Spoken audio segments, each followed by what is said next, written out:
Ya, muy bien, chicos. Como al ingresar vi que alguien había abierto, ¿no?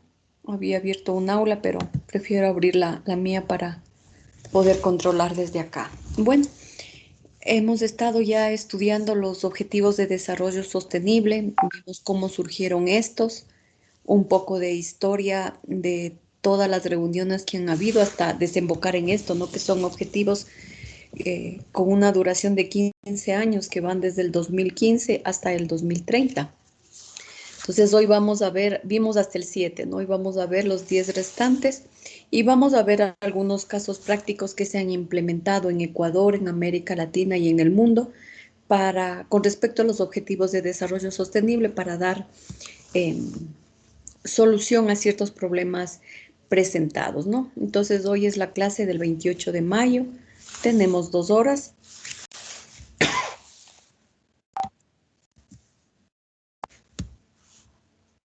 Ya. Aquí está un video sobre el desarrollo sostenible que si tenemos un poquito de tiempo, al final como un resumen podemos verlo, ¿no? Ya, y vamos a pasar ahora sí al objetivo número 8. El objetivo de desarrollo sostenible número 8 es el trabajo decente y el crecimiento económico, ¿no? Literalmente dice promover el crecimiento económico sostenido, inclusivo y sostenible, el empleo pleno y productivo y el trabajo decente para todos. Entonces, esta es la aspiración de este enunciado, ¿no?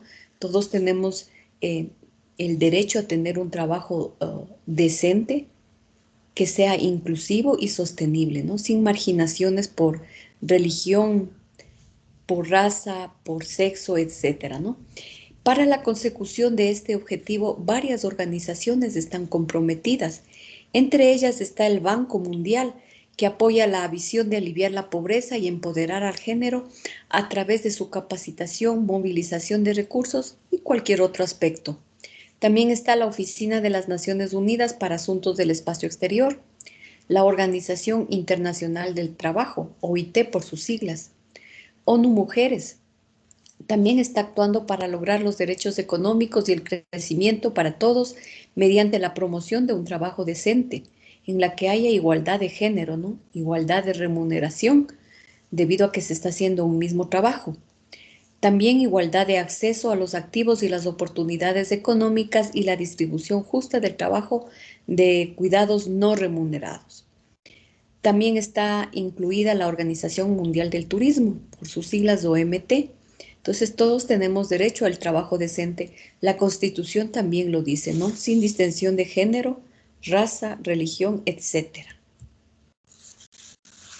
El objetivo de desarrollo número 9 tiene que ver con la industria, la innovación y la infraestructura. Dice, construir infraestructuras resilientes, promover la industrialización inclusiva y sostenible y fomentar la innovación. Asimismo, hay varias organizaciones que están comprometidas con la consecución de este objetivo número 9. Entre estas tenemos la Organización de las Naciones Unidas para el Desarrollo Industrial, es una filial de la Organización de las Naciones Unidas. El Banco Mundial, que es el que capitaliza o presta el dinero, ¿no? La Organización de la Aviación Civil Internacional, el Foro Internacional del Transporte, la Organización para la Cooperación y el Desarrollo Económicos, la Agencia Internacional de Energía, el Instituto de Estadística de la UNESCO, la Organización para la Cooperación y el Desarrollo Económicos y la Unión Internacional de Telecomunicaciones. como aquí podemos ver, son empresas que tienen bastante respaldo, ¿no? Tanto económico como tecnológico. Son empresas u organizaciones que avalan trabajos de esta índole. El objetivo número 10 tiene que ver con la reducción de las desigualdades. Y dice, reducir la desigualdad en y entre los países. Para esto hay organizaciones que están comprometidas. El Fondo Monetario Internacional, que sabemos que son los que financian, claro, a cambio de una serie de medidas que el país debe tomar o los países en general deben tomar. La Organización para la Cooperación y el Desarrollo Económicos, la Organización de las Naciones Unidas y el Foro Económico Mundial. Este objetivo sí es a mucho más largo plazo, ¿no? Porque es visible las diferencias que existen entre los países. Hay países muy ricos y hay países demasiado pobres, ¿no? El objetivo número 11 habla de ciudades y comunidades sostenibles. Y dice textualmente, lograr que las ciudades y los asentamientos humanos sean inclusivos, seguros, resilientes y sostenibles. Este es el caso ideal, ¿no? Y hay muchas organizaciones que están comprometidas con este objetivo. Entre ellas tenemos la iniciativa Unidos por Ciudades Inteligentes y Sostenibles, el Banco Interamericano de Desarrollo, la Organización para las Naciones Unidas para el Desarrollo Industrial, nuevamente, la Comisión Económica de Igualdades, ¿no? La Oficina de las Naciones Unidas para la Reducción del Riesgo de Desastres y el Programa de Naciones Unidas para los Asentamientos Humanos. Estas organizaciones están haciendo grandes esfuerzos, sobre todo en continentes como América del Sur, África, Asia y la zona oriental de Europa, ¿no? Producción y consumo responsables es el objetivo número 12. Garantizar modalidades de consumo y producción sostenibles. Aquí están involucradas una serie de organizaciones, por ejemplo, el Programa de Naciones Unidas para el Medio Ambiente, la Organización Mundial del Turismo, el Instituto de Estadística de la UNESCO, el sector de educación de la UNESCO, División de Paz y Desarrollo Sostenible, la sección de Educación para el Desarrollo Sostenible, la Conferencia de las Naciones Unidas sobre el Comercio y Desarrollo, la División de Estadística de las Naciones Unidas y la Universidad de las Naciones Unidas. Entonces tenemos que producir vegetales y animales también, en el caso de que se consuman, sanos y amigables con el medio ambiente, para que haya también un consumo responsable. También estamos un poquito lejos de alcanzarlo en tan solo 9 años que resta. El objetivo número 13 es la acción por el clima. Este es el objetivo porque el que más han luchado todos los países y las organizaciones, debido a que estamos viendo los efectos. Es uno de los más visibles, ¿no? Y es uno que nos afecta a todos por igual, a ricos y a pobres. Hay unos objetivos que afectan más a ciertas partes, ¿no? del mundo, por ejemplo, la pobreza, la poca disponibilidad de agua, el trabajo, necesidad de trabajo, deficiencia de fuentes de trabajo, etcétera. Esos generalmente afectan a países pobres. Pero el caso del cambio climático nos afecta a todos por igual. Y es por esto que este es uno de los principales, uno de los que cobran más protagonismo en los objetivos de desarrollo sostenible. Textualmente dice que hay que adoptar medidas urgentes para combatir el cambio climático y sus efectos. Muchísimas organizaciones están comprometidas. Entre estas tenemos la Convención Marco de las Naciones Unidas sobre el Cambio Climático, el Panel Intergubernamental sobre el Cambio Climático, la Organización Meteorológica Mundial, el Programa de las Naciones Unidas para los Asentamientos Humanos, el Programa de las Naciones Unidas para el Medio Ambiente, el Foro Verde para el Clima, Greenpeace, Red de Acción por el Clima, el Instituto de Recursos Mundiales y Viernes por el Futuro. Entonces, muchísimas organizaciones están luchando por el cambio climático. Si bien es cierto, este es un efecto que muchos otros objetivos de desarrollo sostenible también intervienen en este, ¿no? Entonces, por ser el más visible, hay una gran lucha en este sentido. El 14 tiene que ver con la vida submarina. Hay que conservar y utilizar en forma sostenible los océanos, los mares y los recursos marinos para el desarrollo sostenible. Es así, por ejemplo, que hay zonas delimitadas en donde se prohíbe la pesca. Por ejemplo, en nuestro país, en los alrededores de la isla Galápagos, hay pesca protegida, ¿no? Sin embargo, lógicamente hay pesqueros que practican una pesca intensiva, es decir, a gran escala, que es muy peligrosa y no está permitida, ¿no? Generalmente son buques chinos de lo que se ha visto en las noticias. Entonces, conservar o los océanos en buen estado y garantizar que ellos sigan con los recursos para las próximas generaciones es el objetivo número 14. Ahí se ve una foto muy bonita, ¿no? Con manglares, con corales, con arrecifes. Bueno, no son manglares, son arrecifes, corales, porque está en la parte subterránea. Los manglares también son ecosistemas muy, muy frágiles y ya existen muy poquitos en el país, ¿no? Sobre todo la zona de Esmeraldas y la zona costera se vio afectada grandemente por las camaroneras que empezaron alrededor de los años 1980 más o menos. El objetivo de desarrollo número 15 es la vida de ecosistemas terrestres. Proteger y restablecer, promover el uso sostenible de los ecosistemas terrestres, gestionar los bosques de forma sostenida, luchar contra la desertificación, detener e invertir la degradación de las tierras y poner freno a la pérdida de diversidad biológica. Entonces, este es un problema grave. Ya vimos en los límites planetarios que la diversidad biológica o biodiversidad ya hemos pasado el límite, ¿no? Hemos pasado esa frontera. En este objetivo lo que se trata de luchar es por conservar lo que aún nos queda, ¿no? Es un objetivo bastante ambicioso, como podemos ver, ¿no? Sin embargo, esto asegura nuestra permanencia en la Tierra. El objetivo 16 tiene que ver con la paz, la justicia y las instituciones sólidas. Literalmente nos dice que hay que promover sociedades pacíficas e inclusivas para el desarrollo sostenible. Siempre vean ustedes, la palabra inclusiva está en muchos de los objetivos, ¿no? Tenemos que ser incluyentes, no excluyentes.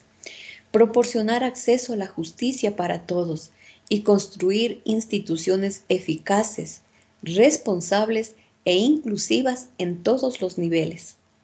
La meta de este objetivo o las metas de este objetivo son reducir los delitos violentos, el tráfico sexual, el trabajo forzado y el abuso infantil. Son objetivos globales que están muy claros.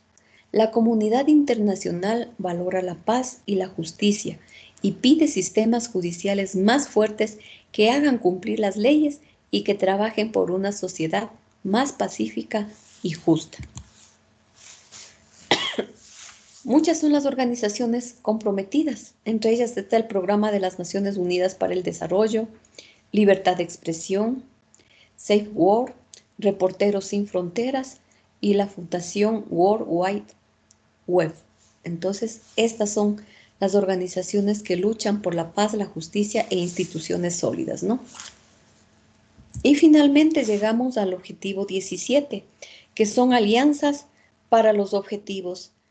Y nos dice que hay que fortalecer los medios de implementación y revitalizar la Asociación Mundial para el Desarrollo Sostenible. O sea, todo va hacia el desarrollo sostenible. Estos son los 17 objetivos, como ustedes pueden ver. Son muy ambiciosos. Sin duda requerirán mucho más tiempo de los 15 años que se han planificado. Mucho más tiempo. Necesitan la voluntad política de las naciones, de los gobernantes.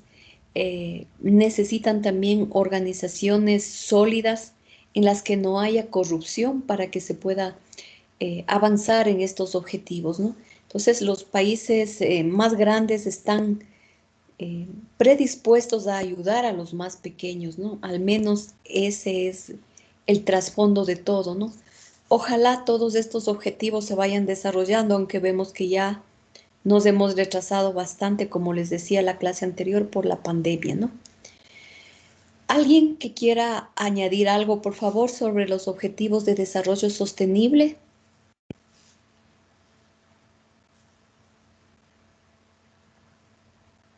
No. Entonces avanzamos. Para velar que estos objetivos se vayan alcanzando paulatinamente, no es que a los 15 años se vuelven a reunir y ven cómo ha terminado, ¿no? Siempre hay reuniones de varios de esos organismos que están apoyando las iniciativas a nivel mundial. Se reúnen en varias localidades del mundo, ¿no? Últimamente, lógicamente, se ha visto restringido por los problemas de la pandemia, pero aún así han salido una serie de informes que nos ayudan a ver cómo vamos avanzando en cada uno de los objetivos. Aquí, por ejemplo, tenemos informes anuales que ofrecen una descripción general de cómo estamos avanzando hasta el momento en la implementación, haciendo hincapié en los ámbitos de progreso y aquellos en los que nos estamos retrasando y debemos tomar medidas urgentes para que el retraso no sea mayor.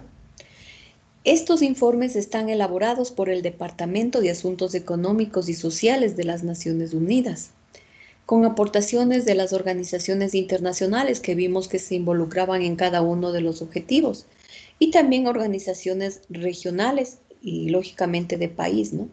Así como los fondos, los programas y los organismos del Sistema de Naciones Unidas. También contribuyen a los informes varias estadísticas nacionales, expertos de la sociedad civil y profesionales del ámbito académico que están inmiscuidos en esta problemática a través de proyectos de investigación, proyectos de vinculación, proyectos de desarrollo, etc. Entonces es así como se presentó un informe de los ODS en el año 2020.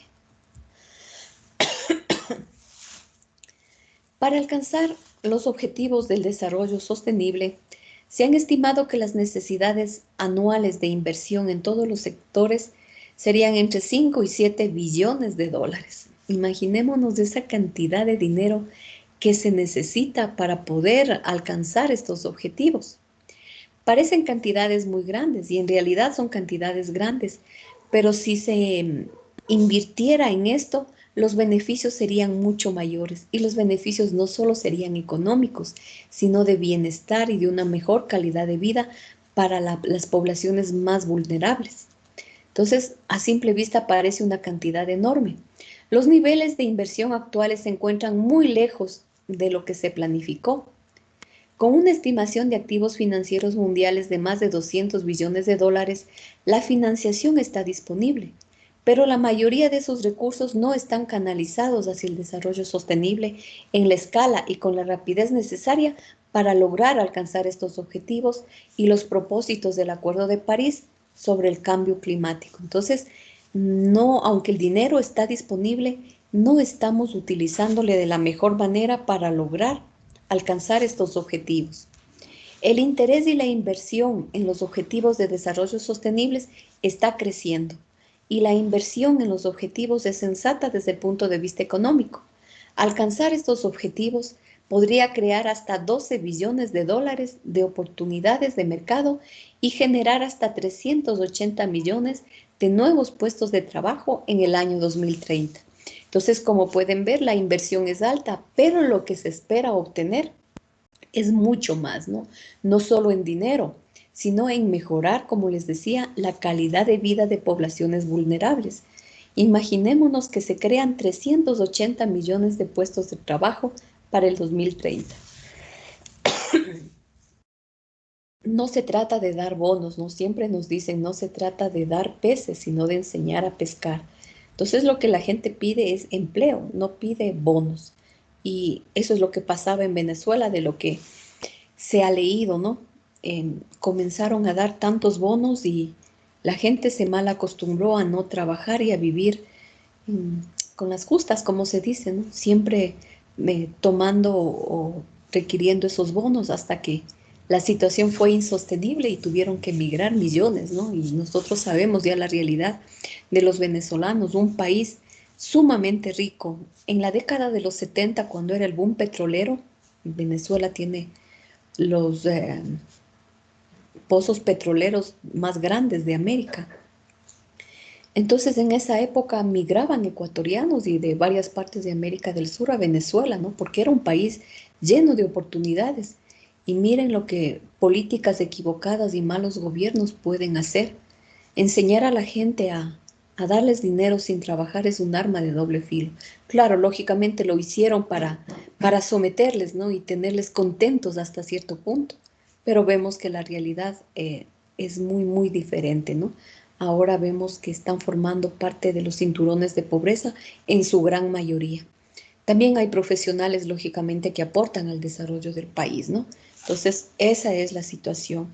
Lo importante es crear fuentes de trabajo y no vivir de bonos, ¿no? A menos que, claro, sean sectores de población demasiado vulnerables, como son los ancianos, ¿no? Al menos yo sí estoy de acuerdo en que sean ancianos, pero a gente joven es mejor darles fuentes de trabajo. ¿Cuál es la relación entre el cambio climático y el desarrollo sostenible? Es una relación muy íntima, ¿no? El cambio climático ya hemos visto que coadyuvan una serie de factores de toda índole, ¿no? Entonces, ¿cuál es esta relación con el desarrollo sostenible?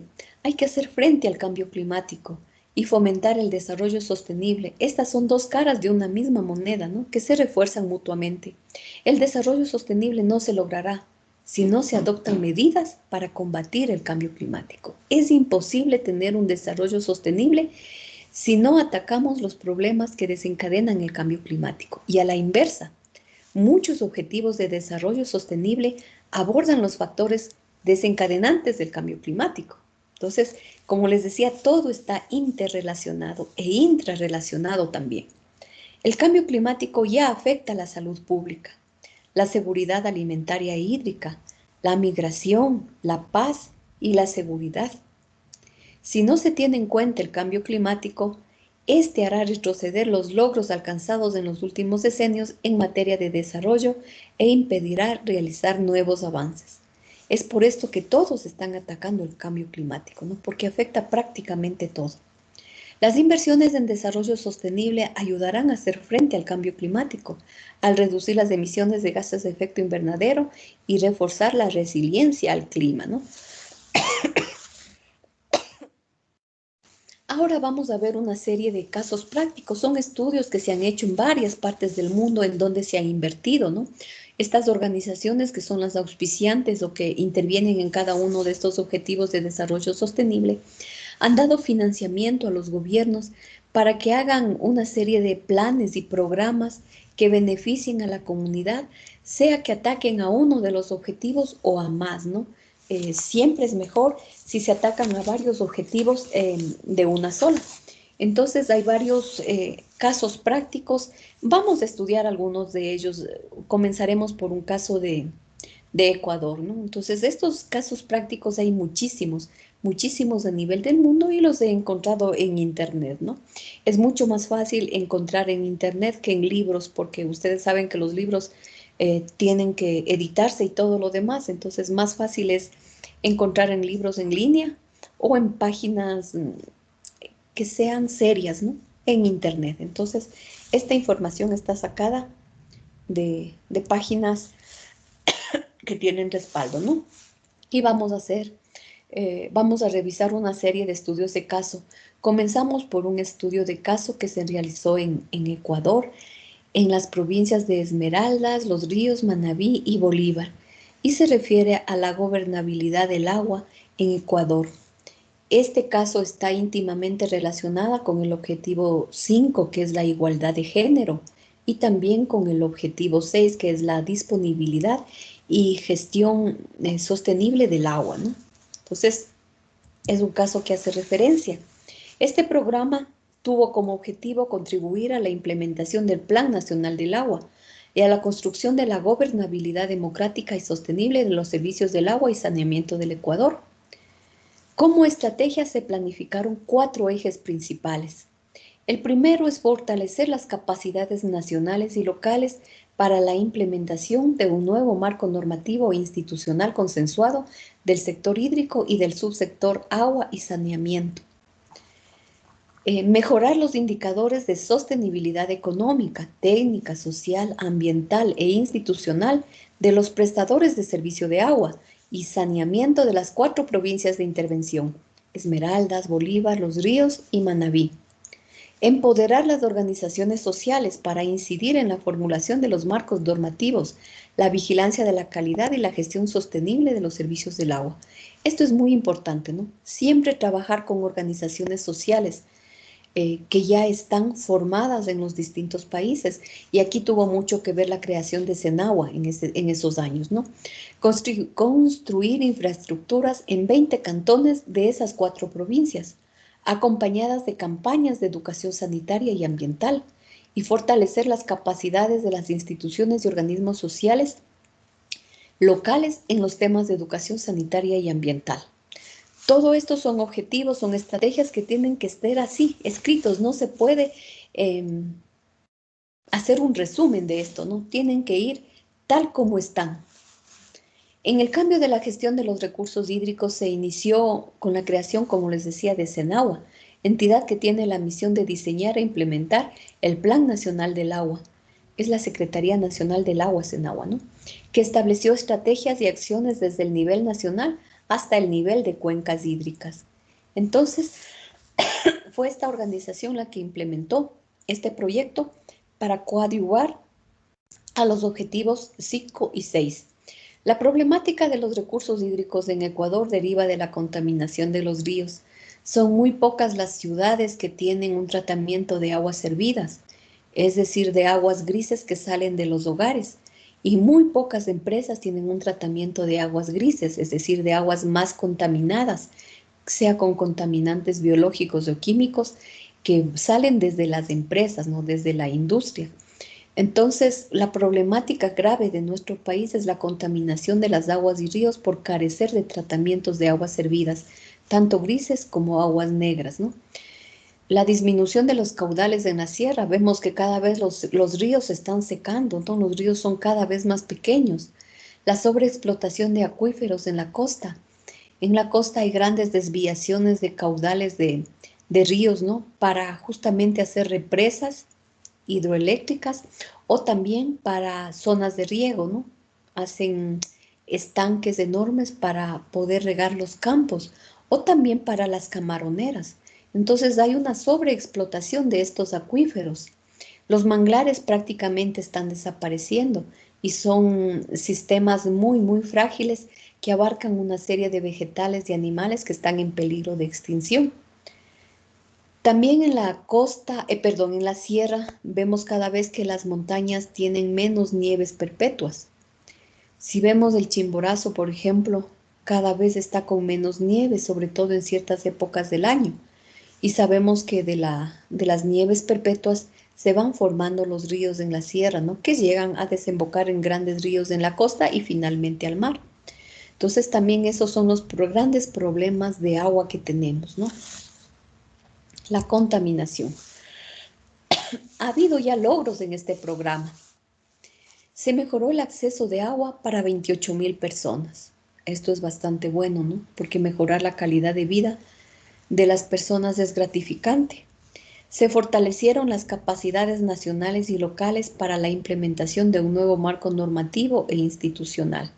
Entonces, futuros programas serán mucho más fáciles de desarrollar porque ya están marcos nacionales y locales, ¿no? Marcos normativos.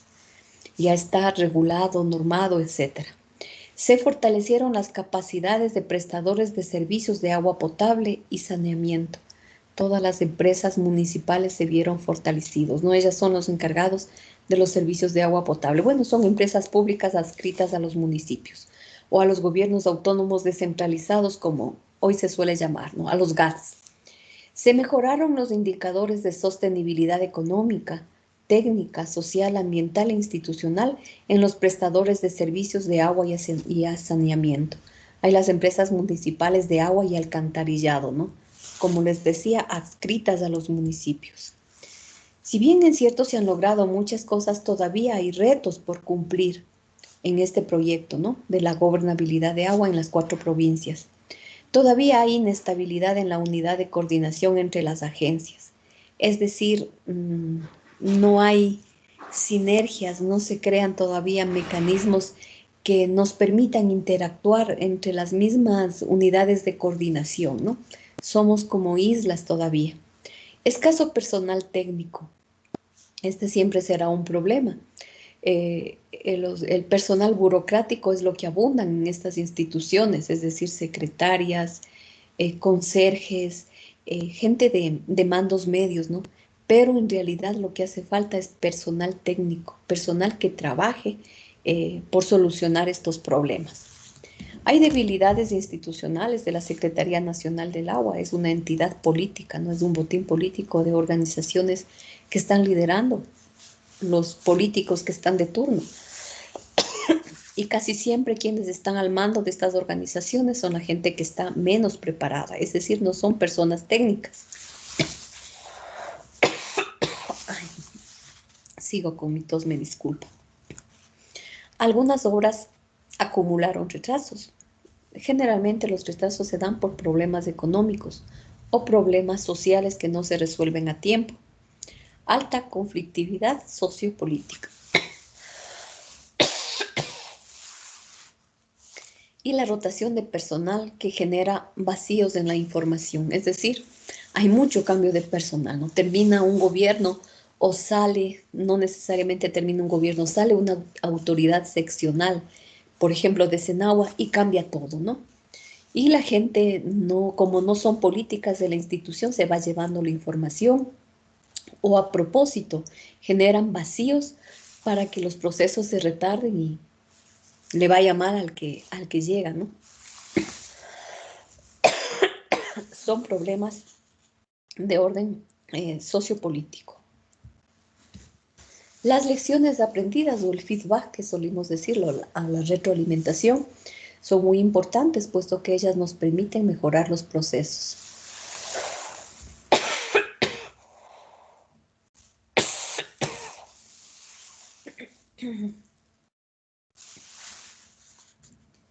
En los programas de desarrollo local sobre gestión y gobernabilidad del agua, es importante incorporar una estrategia explícita de igualdad de género, comprender los roles, las relaciones y las desigualdades de género pueden ayudar a explicar las elecciones que hacen hombres y mujeres, así como sus diferentes opciones.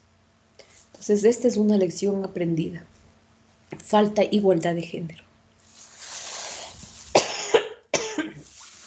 Aquí nos dice que las desigualdades de género influyen en la participación de hombres y mujeres en el uso y la gestión del agua.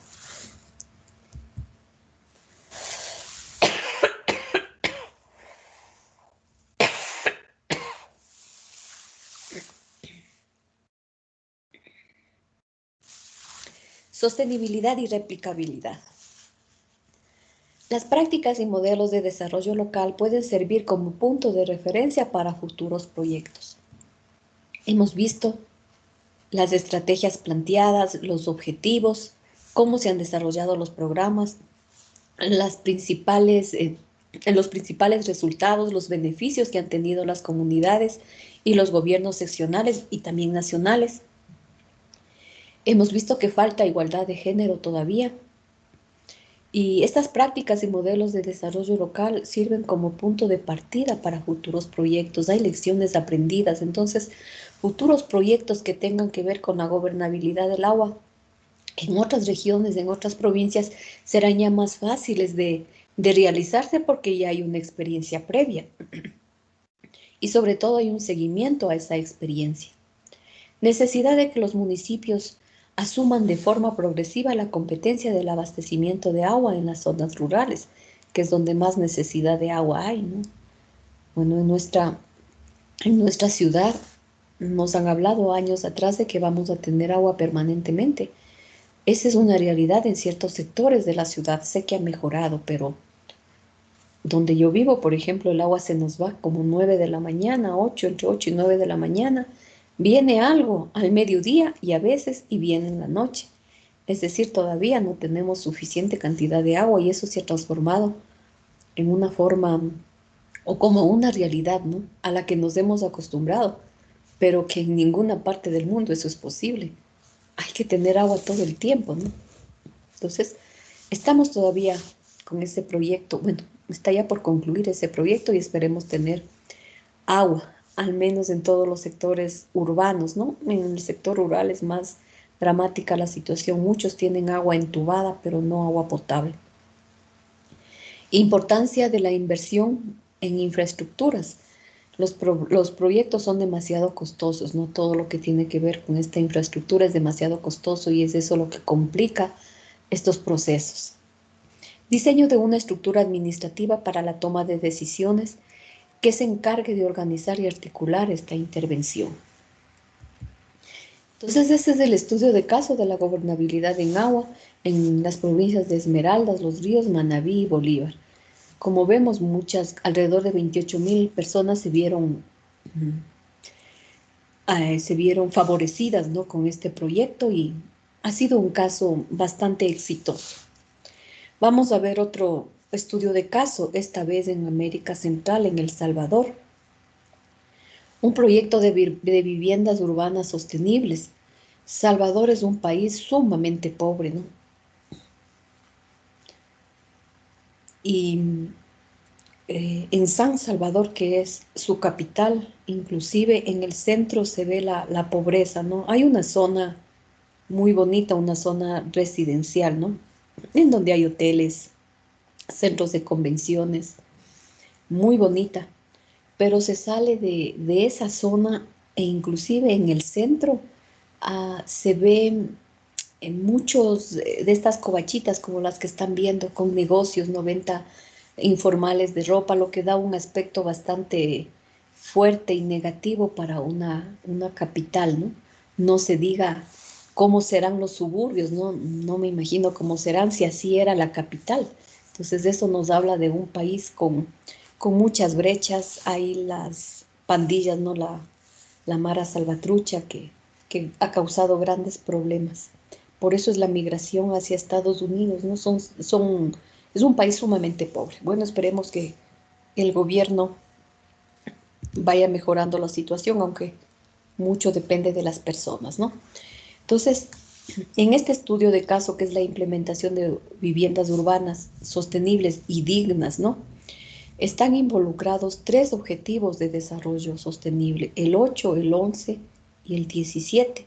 El 8 es el trabajo decente y crecimiento económico, y claro que se generó un trabajo decente en la construcción de estas mismas viviendas, ¿no? Y lógicamente el crecimiento económico al haber más ingresos a sectores vulnerables. Ciudades y comunidades sostenibles, este era el objetivo principal, y alianzas para lograr estos objetivos, ¿no? Este es un estudio de caso del programa Asentamientos Urbanos y Productivos Sostenibles Integrados en El Salvador. Esta intervención se centró en diseñar e implementar un modelo de asentamiento productivo urbano sostenible en El Salvador, con el objetivo de transformar las condiciones de pobreza y exclusión que se viven en los asentamientos precarios, optimizando la cadena de valor de la construcción de viviendas de interés social e incidiendo en las políticas públicas. Se convirtieron 884 asentamientos urbanos precarios del área metropolitana del San Salvador y los distritos de Apopa y Santa Tecla en asentamientos urbanos productivos y sostenibles.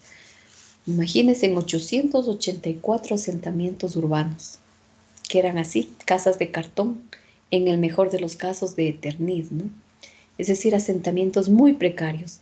Si eso son las construcciones, imaginémonos, no habrá agua, no habrá luz, no habrá alcantarillado, ¿no? El programa coincidió con el Plan Quinquenal de Desarrollo de la República del Salvador, siendo la política de vivienda una de las líneas estratégicas de dicho plan. Entonces, al coincidir estos dos planes, se fortaleció el programa. El programa apoyó la implementación de la Ley de Legalización de Predios y de la Banca de Desarrollo. Eran asentamientos ilegales en su mayoría. Este estudio de caso tiene como propósito exponer aprendizajes, resultados, ejemplos prácticos para reforzar el conocimiento sobre los programas de desarrollo que promueven la arquitectura y el diseño de las viviendas como instrumento para el alivio de la pobreza y la exclusión que viven algunas poblaciones. Aquí está una foto, ¿no?, de los asentamientos urbanos y la gente viviendo en condiciones precarias. Por estas zanjas, las aguas hervidas, ¿no? El déficit habitacional en El Salvador es de 360.000 viviendas, bastante alto. Para empezar todos estos proyectos se hace el análisis de una situación diagnóstica, ¿no?, o inicial, o también lo que se conoce como línea de base, es decir, establecer cuál es la realidad actual para podernos proyectar y dar soluciones y saber si el programa o el proyecto tuvo éxito, ¿no? Siempre hay que hacer una información básica. Entonces, esta información básica nos dice que el déficit habitacional de El Salvador es de unas 360.000 viviendas. La gran precariedad de muchos de los asentamientos urbanos y las condiciones de hacinamiento acaba impactando no solo en la calidad de vida de sus habitantes, sino también es una fuente de conflictividad que reduce el potencial y las oportunidades de desarrollo de la población. Hay muchos conflictos, ¿no?, muchas bandas. Como les decía, la banda Mara Salvatrucha es una de las más peligrosas a nivel de América Central y está precisamente en El Salvador. Hasta el año 2012 había una ausencia de planes de ordenamiento territorial con carácter legal y más de un 30% de los predios urbanos del país fueron construidos sin permisos ni títulos de propiedad. Casi la tercera parte, ¿no? Un porcentaje bastante alto. El desafío de la intervención se centró en la creación de un modelo de asentamiento productivo urbano sostenible que dotase a los habitantes de las condiciones y oportunidades necesarias para poder vencer o salir de la pobreza. Esa es la situación actual, bastante dramática. Conociendo la situación actual, lógicamente hay que planificar objetivos, propósitos y estrategias para poder superar todo esto. Entonces, entre las estrategias tenemos desarrollar un modelo de asentamiento urbano productivo y sostenible, fortalecer la cadena de valor de la industria de la construcción de viviendas de tipo social y fomentar el desarrollo económico local próximo a los asentamientos para que la gente no tenga que desplazarse grandes distancias, ¿no?, para conseguir dinero. ¿Cuáles han sido el progreso y los resultados? El 6% de la reducción en los costes de vivienda y adelanto en 9 meses de la obtención de permisos de construcción. Es decir, se agilitaron mucho los trámites para estos permisos de obtención y el 6% hubo de reducción de los costes porque eran viviendas de un mismo tipo, ¿no? Es decir, ustedes saben, ¿no?, que cuando hay una urbanización, los costes se abaratan porque se necesita un solo plano, digamos, y todas las casas son repetidas o hay unos pocos modelos de casas, ¿no? En este caso hubo una reducción de costes de vivienda por la cantidad de material que se adquirió, por los planos que se hicieron, porque eran lógicamente viviendas de interés social, ¿no? También se facilitó todo lo que es la obtención de permisos de construcción. 590 hogares fueron mejorados, es decir, 590 familias mejoradas. 294 nuevas viviendas fueron construidas. 884 familias mejoraron sus condiciones habitacionales y 444 familias regularizaron sus títulos de posesión, la mitad de las cuales se inscribieron a nombre de mujeres, con equidad de género, ¿no? Las mujeres en estas zonas son cabezas de familia. Generalmente son madres solteras que tienen muchos hijos a su cargo y son las encargadas de trabajar y sacar adelante la familia. Entonces, como un acto de justicia, pusieron las casas a nombres de ellas, ¿no? Quedan todavía retos en este programa, ¿no? Los diferentes sistemas administrativos de las agencias participantes en esta intervención generaron incompatibilidades y problemas de comunicación. La rotación de personal en la iniciativa de media o larga duración, es decir, mayores a 2 años, generan vacíos de información. Problemas políticos son los que intervienen aquí, ¿no? Y entre las lecciones aprendidas, la contratación de mano de obra local, que abarató los costes del programa, Como fue mano de obra local, generó mayor empoderamiento comunitario y la sostenibilidad de las obras. Es decir, mucha de la gente que vivía ahí ayudó a construir todo esto. Entonces, con lo que abarató los costos y también ayudó a que la gente se empodere de lo que está haciendo, ¿no? Beneficiar a su propia comunidad. Sostenibilidad y replicabilidad. Este programa de viviendas urbanas sostenibles en El Salvador puede constituir una referencia para el resto de proyectos que se ejecuten en el país. Pero ojo, no solo es en el país. Aquí en Ecuador también hay zonas urbanas que, si vemos, están muy parecidas, ¿no? Sobre todo en la parte de Guayaquil, ¿no? Entonces ahí se ve cuando dicen mi casa se cayó, uno a veces medita, ¿no? Y dice, esa es su casa generalmente hecha de caña, de cartón. Eso no es una casa, ¿no? Es el lugar lamentablemente donde habitan, pero no es una casa. Entonces sirven de referencia para el país o para otros países en donde la realidad es bastante similar, ¿no? Esto consiguió impactar en todos los niveles de intervención, desde la propia comunidad hasta cambios en las políticas públicas nacionales. Se involucró a organizaciones civiles y grupos de mujeres que contribuyeron a este proceso de manera activa. A nivel local también se registró una alta apropiación por parte de las alcaldías locales, quienes manifestaron su deseo de continuar e incluso replicar el modelo de asentamientos productivos y sostenibles generados. Entonces, miren cómo cambia la calidad de vida, ¿no? Al cambiar la calidad de vida, cambia la mentalidad de las personas. Ahí, como son viviendas sostenibles, había, por ejemplo, bajantes para aguas lluvias, ¿no? Que tanto se debería hacer en el campo. He visto en las comunidades del oriente, ¿no? Que los techos son bastante inclinados y sí recogen el agua porque no tienen agua potable, ¿no? Ahí también nosotros como futuros profesionales del ambiente, en el caso de ustedes, muchas cosas por hacer, ¿no? Esas ideas, esas iniciativas, pequeños filtros de piedras, de arena, etcétera, para ir purificando esa agua, no son difíciles de hacer, ¿no? No son difíciles. Con un poquito de conocimiento se puede lograr tantas cosas. Utilizar el agua lluvia para regar nuestros jardines, por ejemplo, ¿no? O varias iniciativas que se ven que hay ya implementadas. Entonces, de esto se trata estas urbanizaciones o ciudades sostenibles, ¿no? De aprovechar el agua lluvia, de generar menos residuos, de transformar sus propios residuos de alguna manera, ¿no? Porque son asentamientos en donde las condiciones eran ya precarias. Y legalizar todos estos espacios, ¿no? Donde habitan las personas. Entonces fue un proyecto que tuvo muchísimo éxito y se está replicando en el mismo Salvador, ¿no? En El Salvador se están replicando de lo que sé con las acciones del nuevo presidente, ¿no? Se están multiplicando estas acciones y eso es bueno, porque ya hay experiencias previas que ayudan. Ay, de estos estudios de caso podemos pasarnos hablando horas enteras. Estudios que han cambiado la vida de personas porque han abordado varios objetivos. Por ejemplo, este estudio de caso aborda la violencia contra las mujeres en Bangladesh, ¿no? Entonces aquí está involucrado el objetivo 5, ¿no? Que es la equidad de género. El objetivo 8, que es un trabajo decente. El objetivo 16, que es la paz, la justicia, ¿no? Entonces, miren cómo proyectos financiados por el exterior con el comprometimiento de organizaciones locales y de municipios generalmente ayudan a mejorar la vida de varias comunidades, sobre todo atacando en lo posible a más de un objetivo.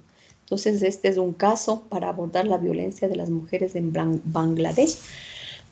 ¿Alguien sabe algo de Bangladesh? ¿Han oído algo? Sí, se ha oído algo, ¿no? A ver, veamos si alguien puede colaborar mientras dejo de hablar un ratito.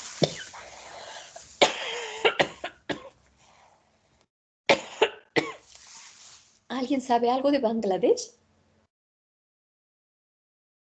¿No? En Bangladesh existen muchas maquiladoras de ropa de grandes cadenas internacionales que inclusive hay en Ecuador.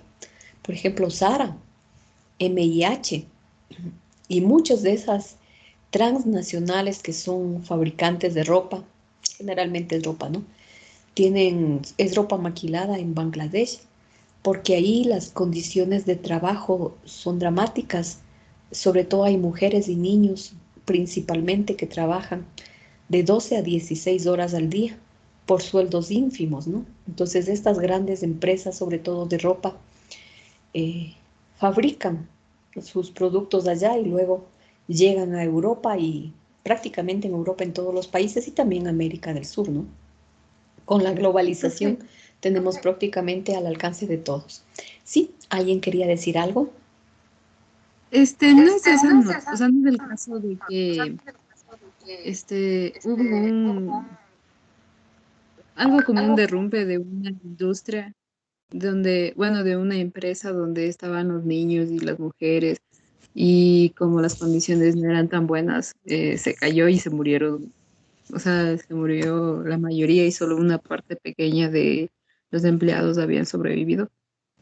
Es La esa. verdad no sé. Estaría haciendo mal diciéndole, sí sé. No he oído siquiera ese caso, no, no he oído. ¿Es actual o es hace algún tiempito? Es actual, o sea, pasó este mes porque, o Ah, sea, yo no sabía que era de Bangladesh, sino ajá. de India, o sea, más en casos de India, en donde, por ejemplo, Gucci, Prada, todo y todo eso, Sí, todas todas esas esas marcas marcas prestigiosas. caras, Ujú.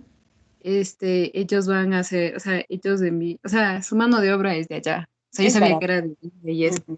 que era barata y que ahí decían como que nosotros, bueno, que hay ropa fea y cara y que dura tan poco y que nosotros compramos más el logo que, o sea, que la prenda. Ujú. Es que eso es lo que nos han metido en la cabeza, ¿no? Lamentablemente. Y los jóvenes son más propensos. Ujú. Sí, puede ser el caso. Yo no he oído particularmente eso, ¿no? Pero claro, en Bangladesh, en la India, en países pobres, inclusive en China, son grandes fábricas en China, sobre todo de aparatos eléctricos y electrónicos, ¿no? Los salarios son irrisorios y trabajan niños y mujeres en condiciones dramáticas, ¿no? Por eso es que la ropa, en el caso de Bangladesh, ¿no? El Corte Inglés también es uno de los que maquilan en Bangladesh. Ya están organizaciones en eso, ¿no? Pero los salarios son tan ínfimos y el abuso que hay hasta estas mujeres y hacia esos niños es tan grande que prácticamente viven encerrados en esas maquiladoras, ¿no? En esas industrias. Y por eso es que resulta la ropa tan conveniente, digamos, entre comillas, pero es ropa que se debe al sacrificio y esfuerzo de niños y jóvenes. Entonces, cuando se hace un poco de conciencia, se ve que no podemos nosotros estar ayudando a consumir o en que se enriquezcan de esa manera tan desproporcionada estas empresas, ¿no? A costa del sufrimiento de mujeres y niños. Entonces, cuando se conoce, es cuando uno puede reaccionar y, digamos, de cierta manera castigar a estas empresas. Entonces, muchas veces, como dice la compañera, nos dejamos llevar por logos de marcas, ¿no? Pero ahí también hay que cambiar ya un poco la visión. Entonces, este es un Profe, estudio de caso de Bangladesh. Sí, disculpe, dígame. No se preocupe, disculpe dígame. que le interrumpa. Es que usted dijo eso de Sara y, o sea, bueno, yo vi en un video que, por ejemplo, que ahorita, o sea, Sara es una empresa española y Ujú, que, o sea, esta ya se ha hecho un poco internacional más porque, por ejemplo, hay la plataforma de TikTok que es que los creadores de esos videos hacen como que promoción de la ropa, o sea, que usando un código tú tienes un cierto descuento. Entonces, es una forma de como que, una publicidad muy, muy estratégica, la verdad.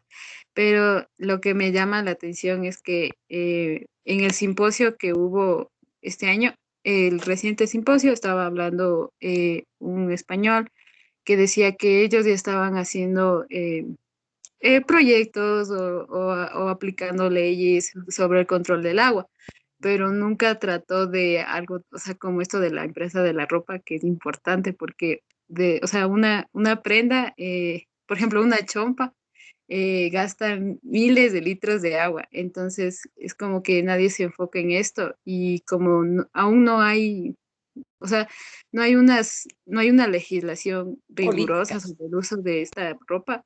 Entonces siguen proyectando y proyectando. Entonces no, o sea, eh, sigue y haciendo y haciendo, entonces como que siguen gastando más agua. O sea, dicen que la agricultura eh, gasta mucha agua, es verdad, pero también hay otras empresas como la ropa. Y ahí también, por eso nació esto de la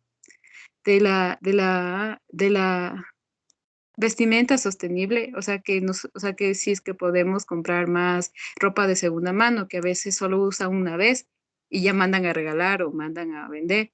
Entonces es como que esa ropa dura más porque es de mejor calidad, pero a veces no les gusta porque es de segunda mano. Ujú. Sí, si supiéramos, ya vamos a abordar cuando estudiemos los problemas del agua. No recuerdo en qué capítulo es. Es posible que sea el 3 o el 4. Ahí hemos de ver el agua que no es visible, ¿no? O sea, la agricultura es una actividad en que el gasto del agua es visible, porque nosotros podemos ver a simple vista. Pero detrás de todos los procesos industriales, por ejemplo, cuando nos tomamos una taza de café, no sabemos la cantidad de litros que está involucrado en esa taza de café. Nosotros cuando consumimos el café decimos, es una taza de agua. No, son de 75 a 200 tazas de agua las que están involucradas en tomarnos una taza de café. Y así en un pocotón de cosas que vamos a ir viendo más adelante. Entonces, son valores, gastos ocultos que no se los ve a simple vista, pero si nos podemos a ver que el café se sembró, que hubo un agricultor que estuvo muchos meses ahí cuidando, que hubo el empleo de pesticidas y todo lo demás, que hubo contaminación del suelo cuando las prácticas no son buenas, ¿no? O que hubo eh, una agricultura orgánica, que son mucho más caros, lógicamente, que también hubo gasto de agua, mano de obra en el proceso de fabricación hasta el transporte y que llegue a nuestro hogar. O sea, está implícita una cantidad increíble de agua. Todo eso hemos de ir viendo cuando estudiemos el suelo, el aire, el agua y los problemas de contaminación que existen. Esos son procesos de agua oculta, agua que no se ve, pero que están latentes en cada una de las actividades que nosotros hacemos. Entonces, en la industria esta de Sara, sí, es una empresa española, es uno de los hombres más ricos de España, ¿no? Que tiene filiales, no solo es Sara, no tiene otras industrias. También está H&M, está, bueno, una serie de empresas, ya ni recuerdo, está también el Corte Inglés y una serie de empresas que son grandes transnacionales, inclusive ya en nuestro país hay Sara, ¿no? De lo que sea, hay en el Quicentro y también hay en Guayaquil, al menos en las principales ciudades, ¿no? Entonces es ropa relativamente barata, digamos así. Digo relativamente, ¿no? Porque para ropa cara es increíble lo caro que puede ser una ropa de diseñador, digamos así, ¿no? Que uno, bueno, yo les digo, no, yo no sé mucho de eso, pero parece ropa común, ¿no? Pero como dicen de diseñador, algo debe tener o algo debe ser, ¿no? No sé. Entonces, en todos esos procesos están países que tradicionalmente han sido segregados y que no tienen leyes que los favorezcan, ¿no? Por ejemplo, en Ecuador no lo podrían hacer porque hay leyes claras que nos dicen que se debe trabajar 8 horas, que el sueldo básico es tanto. En cambio, en esos países no hay leyes. Hay gobiernos totalitarios que son muy ricos y viven justamente de la ignorancia de la gente, ¿no? Porque es gente sin educación. Por eso es que la educación es lo que cambia. El conocimiento es lo que va cambiando, lo que va moviendo estos motores y concientizando a las personas.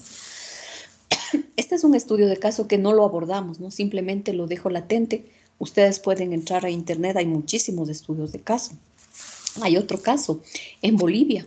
En Bolivia se implementó un estudio de caso del mejoramiento de la situación nutricional de niñas y niños a partir del fortalecimiento de sistemas productivos locales, ¿no? Entonces ahí se abordaron los objetivos 1, 2, 3, 5, 11, 12. Entonces fíjense en cómo hay sinergia entre todos estos y las organizaciones que aportaron fueron la FAO, la UNICEF y las Naciones Unidas, ¿no? Entonces todos estos se hacen con fondos para los objetivos de desarrollo sostenible, ¿no? Justo son los objetivos de desarrollo sostenible que tienen un fondo de billones de dólares, como ya habíamos visto, ¿no? Pero esto va cambiando vidas, va cambiando experiencias. Otros estudios de caso, por ejemplo, tenemos aprovechar las oportunidades de la nueva economía en Mozambique, más y mejores empleos en las provincias de Cabo Delgado y Nampula. Los objetivos que se abordan son el 1, el 4, el 7, el 8, el 9, el 11 y el 13, ¿no? Entonces, son proyectos que están cambiando la vida. Otros estudios de caso, las industrias creativas que alivian la pobreza, ¿no? Atacan los objetivos 8, que es de un trabajo decente, ¿no? Y 11, las alianzas estratégicas para lograr objetivos. Este estudio de caso fue extraído de un programa de industrias creativas inclusivas, una herramienta innovadora para el alivio de poblaciones marginadas, ¿no? Esto se realizó, por ejemplo, en Bolivia. Y todos estos estudios en Perú, perdón, todos estos estudios de caso pueden ser replicados en las regiones parecidas, países muy parecidos, por ejemplo, Bolivia, Ecuador, Perú, inclusive Colombia, ¿no? Son países que vivimos una misma realidad, Brasil inclusive, ¿no? Hay otros estudios, ¿no? No solo se han realizado en América Latina, esto es a nivel mundial. Por ejemplo, hay el estudio de caso del Fondo de Empleo Juvenil en Serbia y Herzegovina, ¿no? Entonces hay el apoyo a iniciativas nacionales de promoción de empleo juvenil, sobre todo se centra en empleo juvenil, para que no haya la migración, ¿no? Porque también en esos países de Europa Oriental hay mucha migración hacia los países de Europa Occidental, ¿no? Porque no hay empleo. Entonces, este es un proyecto que se dedicó sobre todo a empleo juvenil. Y vamos a ver cómo es que el COVID afectó todo esto. O sea, ya podemos, ya podemos darnos cuenta de las grandes afectaciones que nos ha traído la pandemia, ¿no?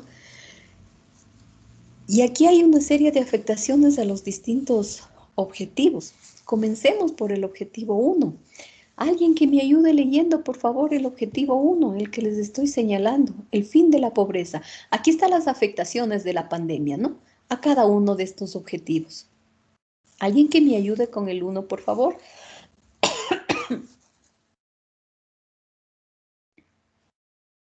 Voluntario, voluntaria. Pero sí, es que se ve un poquito borroso. Sí le puede ser un poquito más grande cada objetivo, A por favor. ver, veamos.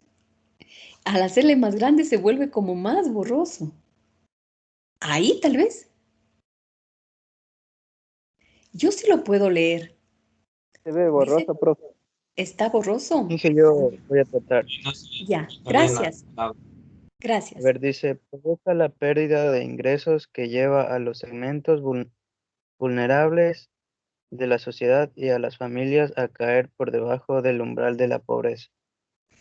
Esto es evidente, ¿no? En nuestro mismo país. ¿Cómo poner fin a la pobreza ante una pandemia que lo que ha hecho es quitar puestos de empleo? Nos ha sumido más bien en la pobreza, ¿no? Estamos cayendo por debajo del umbral de la pobreza y esto ha atacado sobre todo justamente a las poblaciones más pobres. A ellos es donde le ha atacado mal, ¿no? Ha provocado la pérdida de ingresos y lo que hace que el subempleo y el infraempleo predominen en valores altos. Ayer nomás un ratito que oí las noticias, la verdad no me gusta oír mucho, ¿no? Pero bueno, les cuento que tengo un papá ancianito, tiene 95 años, entonces me toca acompañarle todo lo más que puedo para que no esté solo porque vive solo, ¿no? Entonces me toca acompañarle y a él le gusta oír las noticias, entonces ahí oigo yo también, ¿no? De paso, en esa compañía mientras se va trabajando. Entonces ahí oí que en este mes de abril las, las estadísticas están diciendo que hemos aumentado ya el nivel de desempleo y eso provoca pobreza, ¿no? Entonces es un problema bastante grave y esta enfermedad nos hundió más en la pobreza a nivel mundial, pero sobre todo a los países en vía de desarrollo y ese es el caso de nuestro país, ¿no? Entonces hay que poner en mente acciones creativas para salir de este problema y de hecho mucha gente ha visto iniciativas y formas de salir y lograr un empleo que les permita al menos las necesidades cubrirlas, ¿no? Pero hay gente, por ejemplo, que carece totalmente de educación y la pobreza se agudizó, ¿no? Entonces, este es un objetivo, como muchos que vamos a ver que se han visto vulnerados, ¿no? Han decrecido. El segundo, por favor, si alguien me ayuda, el Yo, segundo es profe. hambre cero. La La producción y producción y distribución de distribución de alimentos alimentos podrá podría verse verse interrumpida. interrumpida. ¿Ya? Es una consecuencia, ¿no? Producción y distribución de alimentos podría verse interrumpida. Claro, ya no hay libre circulación, sobre todo cuando estamos en etapas de confinamiento o la primera etapa que fue hace un año más o menos, fue muy dura, ¿no? A todos nos trastocó. Los productores del campo perdían ahí mismo sus cultivos porque no había manera de traerlos a la ciudad, estaban restringidas todas estas actividades de distribución de los alimentos. Recuerdo que decían que en el mercado mayorista entraban a ciertas horas y ciertos productores, pero la gente común que iba a hacer sus compras ahí no podía ingresar, ¿no? Entonces hubo bastante pérdida de producción y todo esto se vio limitado por la pandemia. Ahora las cosas como que se regulan un poquito más, ¿no? Como que hay épocas en que vamos mejorando, pero la producción y la distribución de alimentos se vio interrumpida. Esto fue algo real, no es que podría haberse interrumpida, se vio interrumpida. Por favor, el 3, salud y bienestar. Efecto devastador en la salud a nivel mundial. Esta es una de las cosas más visibles, ¿no? Mucha gente ha muerto, muchísima gente. Creo que no hay familia que no haya tenido algún deceso o al menos un amigo cercano, ¿no? Cada vez esto ha sido más visible y se ve que en otros países es todavía más grave. Se ve en Brasil la situación, ¿no? De esos entierros que no paran ni día ni noche. Se ve también en la India cómo se agudizó esta problemática. En nuestro país, en Guayaquil, también hubo problemas hace un año más o menos, ¿no? Cuando surgieron lo de los ataúdes de cartón, etcétera. Entonces el efecto es devastador en la salud a nivel mundial. Y no solo es salud física, no es decir, la salud del cuerpo, es la salud mental. La salud mental, problemas psicológicos en niños y adolescentes se verán de aquí a poco, ¿no? Cuando vayamos retomando, digamos, la normalidad, se irán viendo problemas devastadores en salud mental. Ancianos que han muerto prácticamente solos, ¿no? Porque se prohibieron las visitas de sus familiares. Gente que no tenía quien los acompañe, entrar a un hospital y salir en un ataúd, gente que ha pasado en las afueras, ¿no? O sea, efectos psicológicos bastante graves para el personal de salud mismo, ¿no? Imaginémonos a veces uno que usa la mascarilla ciertas horas al día porque está afuera o haciendo actividades en las que debe protegerse. ¿Cómo cansa? ¿Cómo afecta a la salud de estar respirando ese dióxido de carbono propio de nosotros mismos? Imaginémonos el personal de salud. Recuerdo que hubo un reportaje de Visión 360, me parece que era, que hicieron un reportaje en las UCIs, ¿no? Cómo ese personal de salud se veía con su rostro deformado por el uso de la mascarilla, por el uso de los gorros, de los protectores de esos tipo huevo, etcétera, y todo lo que implicaba, ¿no? Todo ese personal de salud, al menos en las primeras épocas de pandemia, no podía regresar a su hogar.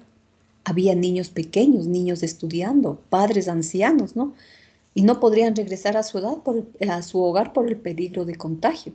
Entonces, esto es devastador. Y los problemas que tiene la gente después de pasar por un COVID, de lo que nos dicen y de lo que se sabe, también tiene secuelas, ¿no? Sobre todo a nivel pulmonar. Muchos de ellos necesitan terapias pulmonares, eso se está viendo cada vez más.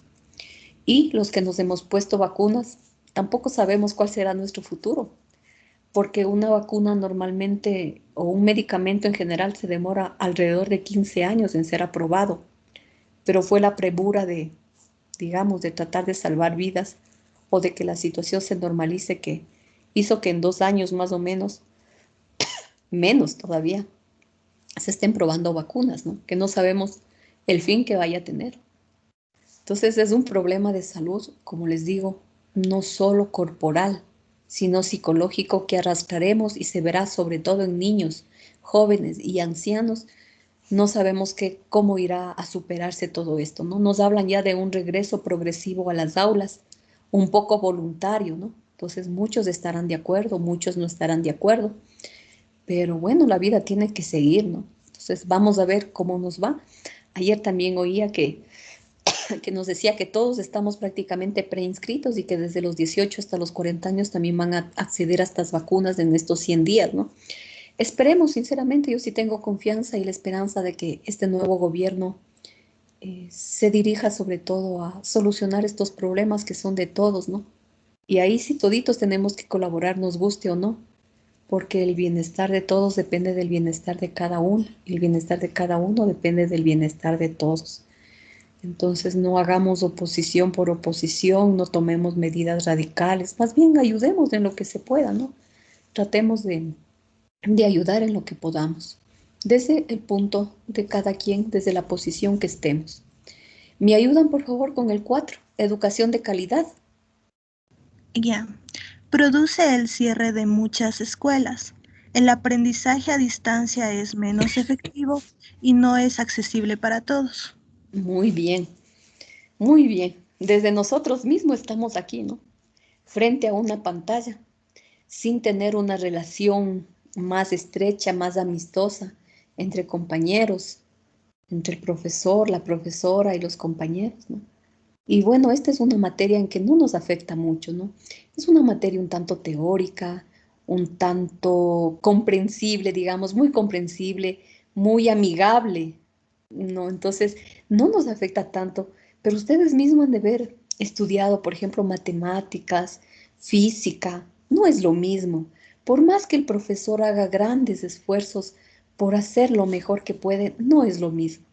Yo, por ejemplo, doy química orgánica 1 y 2 y me demoré mucho en preparar clases al principio, ¿no? Ahora ya es cuestión de ir mejorando un poco sobre una base ya más o menos buena. Pero escoger libros, leer bastante para tomar imágenes de mecanismos. Me compré una pizarra digital para explicar algunos mecanismos, algunas rupturas, etcétera. Realmente es bastante complicado, es bastante complejo, ¿no? Y los esfuerzos son grandes. A nivel de los niños nos dicen que la parte de la lectura se va a ver bastante afectada. En nuestro país ya hay problemas de lectura, ¿no? Hay problemas de comprensión en lo que se lee. Tal vez uno puede leer, pero no puede comprender. Ese es un problema que ya existía y que yo mismo me daba cuenta en la universidad. Por ejemplo, se plantea una pregunta, a veces inclusive es una pregunta sacada de un libro, es decir, es una pregunta bien planteada. Y hay estudiantes que decían, no entiendo, ¿qué debo contestar? No está claro. Entonces, yo veía clarito, ¿no? Pero yo, que me eduqué en otro sistema, digamos, por los muchos años de diferencia que hay con ustedes, ¿no? Para mí era claro, para muchos de mi generación era claro, pero para los jóvenes ya no era claro. Entonces, hay problemas o había problemas de comprensión en la lectura. Y con esto de la pandemia se agudizaron todavía más. Entonces, es un problema bastante grave. En las escuelas, muchos niños asisten, pero con su mente en otro lado. Y también hay una gran deserción estudiantil a nivel de escuelas y colegios, sobre todo en los sectores del campo. ¿Cómo es posible? No sé cuántos de ustedes miran la clase en un celular. Yo lo hago en mi computadora, ¿no? Que me resulta mucho más cómodo. Y porque, bueno, tengo a mano, tengo la fortuna de tener una computadora, ¿no? Y servicio de internet.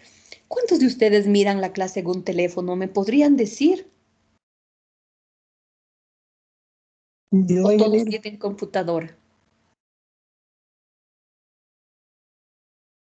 Yo ahorita estoy viendo en el celular. Miren, Yo en el todo es teléfono. chiquito. ¿Cuánto daño nos hace a nuestra vista, ¿no? El hecho de estar horas y horas frente a una computadora en el mejor de los casos. No me imagino seguir una clase en celular. Tal vez por eso sean los problemas que no se pudieron ver tan bien, ¿no?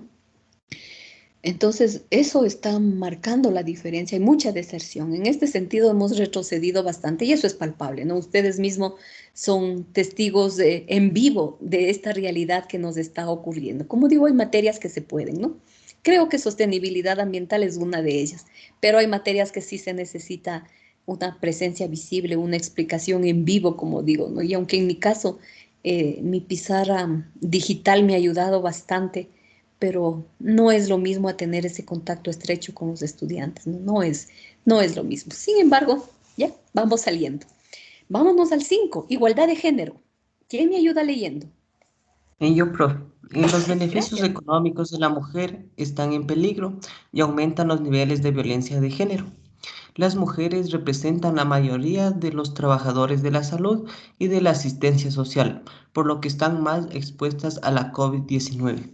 Muy bien, igualdad de género. Fíjese, en enfermeras, un porcentaje altísimo son mujeres, son muy poquitos los enfermeros, ¿no? El personal de salud en general, yo trabajaba antes en la escuela de bioquímica y farmacia.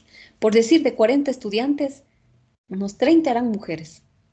Son carreras que como que son propias de mujeres, no significa que hombres no lo haya, hay, y muy buenos y solventes, no voy a eso. Pero tradicionalmente como que en las áreas de salud se dedican bastante mujeres. En el caso de los médicos no es tanto, ¿no? Pero en el caso de enfermeras, de bioquímicos, de odontólogos, hay bastante presencia de mujeres en el campo de la salud en general. Y vemos que en este confinamiento ha habido violencia de género, ¿no? Yo siempre les menciono, estar confinados cuando estábamos, ¿no? Ahora hay mucha más libertad, pero en los primeros semanas de pandemia no sabíamos ni qué pasaba, no nos ubicábamos, ¿no? Yo recuerdo claramente que salí un viernes de la oficina con las cosas normales, mi computadora, mi cargador, lo normal, ¿no? Y algún libro. Y de pronto ya no pude regresar. Se quedaron muchos libros en la oficina, muchas cosas, y ya no hubo cómo. Y todo fue tan abrupto, tan de pronto, y eso que estábamos en un receso, no estábamos en clase. Luego ya vinieron las capacitaciones y todo, y que empezábamos en esta nueva metodología de enseñanza. Por suerte en la institución ya trabajábamos con aulas virtuales y fuimos de las primeras universidades en que asumimos el reto, ¿no? Porque estábamos, digamos que estábamos bastante preparados, por lo que ya teníamos experiencias previas en manejo de aulas virtuales, pero vinieron capacitación, recuerdo que hubo mucho de esto en esos días, todos encerrados. Y yo decía, estar confinado en una casa con un jardín, en donde hay árboles, flores, perritos, gatitos, qué bonito, ¿no?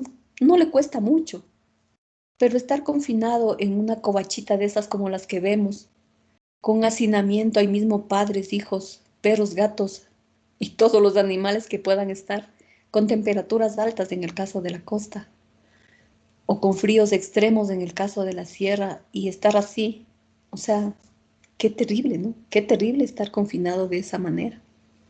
Y por eso muchas veces en las noticias decían que en los suburbios la gente no hace caso y sale. Y yo entre mí decía, si yo estuviera en ese caso, seguramente haría lo mismo. Porque ¿cómo puedo estar encerrado entre cuatro paredes de caña, con toda la gente ahí mismo, con todo tipo de olores, sin alcantarillado, sin agua, sin sentir el viento, nada? Entonces es muy fácil juzgar, ¿no? Es muy fácil juzgar cuando uno está en otras condiciones de vida. La gente en el campo la pasó mejor que en las ciudades, es indudable, ¿no? Pero para la mujer, sobre todo en esas condiciones, fue dramático. Hubo mucha violencia de género, muchas violaciones. Los daños psicológicos, sobre todo a la mujer, fueron muy grandes, ¿no? Y eso lo hemos visto y lo palpamos por las noticias, por las comunicaciones que se ven. Entonces, la igualdad de género también se vio truncada, ¿no? Con esta pandemia. Vámonos al aspecto 6, agua limpia y saneamiento. ¿Alguien que me ayude, por favor? Yo, ingeniera. Gracias. Agua limpia y saneamiento. Las interrupciones del suministro y la escasez del agua en algunas zonas dificultan el acceso a instalaciones limpias para lavarse las manos, una de las medidas de prevención del COVID-19 más importantes. Muy bien, estamos en las ciudades, siempre nos dicen no lavarnos las manos y uno también ya ha hecho esa costumbre, sobre todo si sale algún rato, ni bien llega a lavarse las manos con jabón, secarse bien y todo lo demás. Inclusive cuando está en la casa por precaución, es como que se ha tomado una costumbre de lavarse las manos. Y cuando no hay agua para lavarnos las manos, o cuando para lavarnos las manos tenemos que dirigirnos a cargar agua de otros lados, qué difícil, ¿no? Qué difícil realidad. Entonces, asimismo, Quienes tenemos el privilegio de abrir una llave y tener agua potable, lo podemos hacer. Pero quienes no, ¿cómo lo hacen? Si no tienen ni siquiera agua para tomar, peor para lavarse las manos. Entonces son procesos muy, muy fuertes que se han dado por esta pandemia. Pasémonos al 7. ¿Alguien?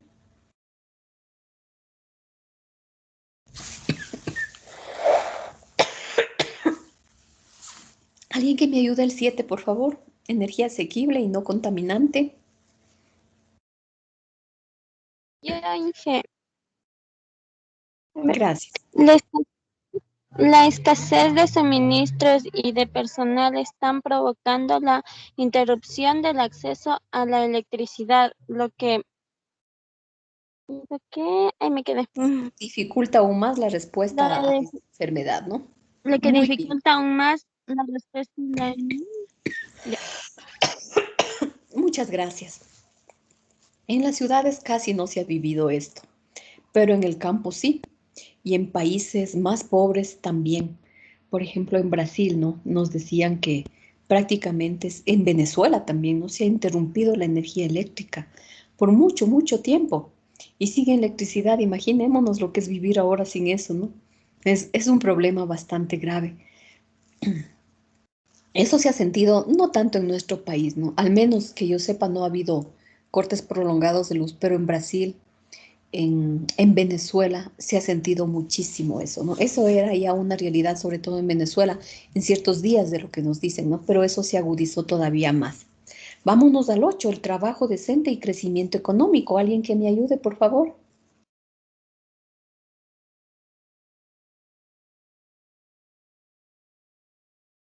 Yo, Inge, actividades económicas suspendidas, menores ingresos, reducción de las jornadas laborales, crecimiento del desarrollo.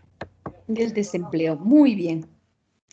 Las actividades económicas se suspendieron, ¿no? En muchísimos lados. Recuerden que hubieron decretos en donde pasaron, en vez de trabajar las 8 horas, pasaron a trabajar 6 horas con la disminución del sueldo, ¿no? Muchos trabajos, digamos así, muchas fuentes de trabajo cesaron, muchas personas despedidas, ¿no? De empleos formales, digamos. Y esto produjo un decrecimiento, un endeudamiento, un menor poder de adquisición.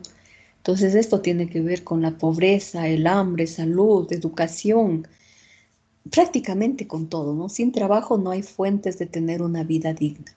Entonces esto sí nos afectó en el país. Más de 200,000 puestos de trabajo que eran formales se han perdido, ¿no? Y de lo que nos dicen cada mes se va perdiendo más, es decir, el porcentaje sigue aumentando y es por eso que se están tratando de hacer nuevas leyes para nuevas formas de contratación de personal, ¿no? Esperemos que todo eso ayude a paliar un poco esta grave situación. 11. Ciudades y comunidades sostenibles. ¿Alguien que me ayude, por favor?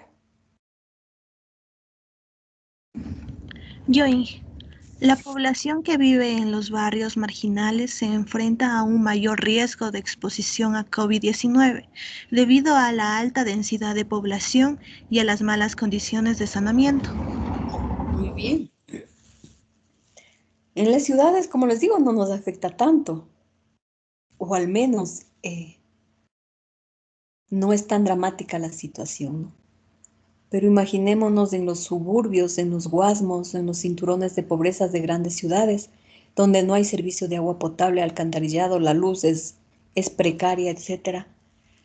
¿Cómo enfrentar esta pandemia en estas zonas de elevada densidad poblacional y con condiciones de saneamiento precarias? ¿Cómo evitar esta situación? Si alguien de la familia tiene COVID, seguramente todos se contagiarán porque hay un solo cuarto, en el mejor de los casos hay 2 habitaciones y no se puede hacer ese aislamiento, ¿no? Entonces es por eso que se enferman prácticamente poblaciones enteras, barrios enteros, ¿no? Entonces estas situaciones precarias o estas poblaciones que están en situaciones precarias en hacinamiento son las más afectadas por esta pandemia. Eso, como les digo, es evidente, ¿no? Vámonos al 13.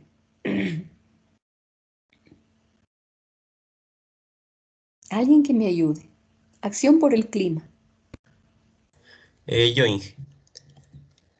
Acción por el clima. Menor compromiso con la acción climática, pero también menor impacto ambiental debido a una disminución de la producción y el transporte. Ya, aquí es como que tenemos una ligera ventaja, ¿no?